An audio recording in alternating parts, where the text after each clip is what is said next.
Bonjour Michel.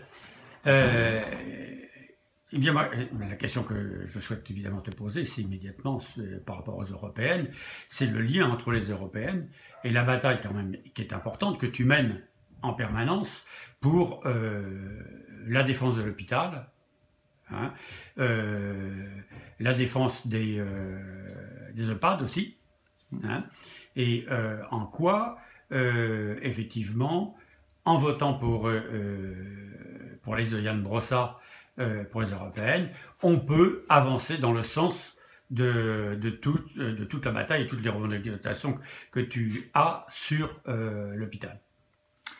Bah, on le constate, hein, partout en France, ça craque, dans tous les hôpitaux, dans toutes les EHPAD. Toutes les mesures budgétaires qui sont appliquées depuis maintenant une décennie visent à détruire le service public hospitalier. Ces mesures ne sont pas arrivées par hasard, elles sont arrivées parce que le budget national de la santé est contraint d'être réduit toutes les années par les fameux 3% de déficit public à ne pas dépasser. Et on sait les conséquences que ça a dramatiques dans les établissements sur les économies de personnel, sur les économies de moyens, sur les fermetures de services, les restructurations, les fermetures d'hôpitaux carrément, même si Macron s'en défend. Elles existent bel et bien et il y en a encore de programmées.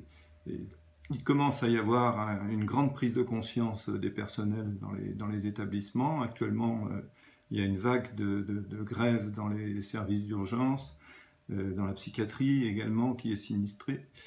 Et il faut que le 26 mai, cette colère puisse s'exprimer dans les votes, puisque c'est l'occasion pour tous ces personnels en colère de faire passer le message et de dire stop.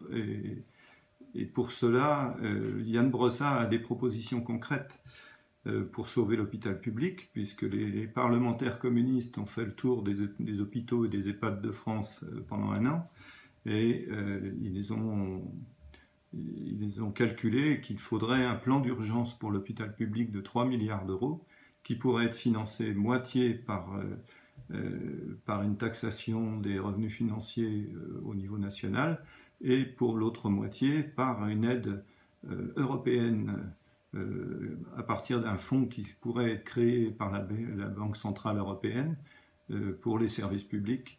Et donc on pourrait dégager 1,5 milliard de fonds européens pour nos établissements. Donc l'Europe pourrait servir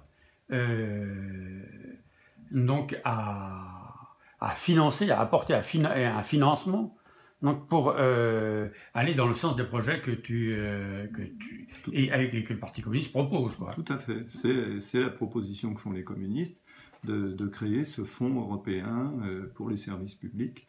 Alors ça peut être aussi pour le transport public, là c'est pour la santé, mais il faut que l'argent de la Banque Centrale Européenne serve directement aux États pour assurer la qualité et le développement de leurs services publics. Merci Michel.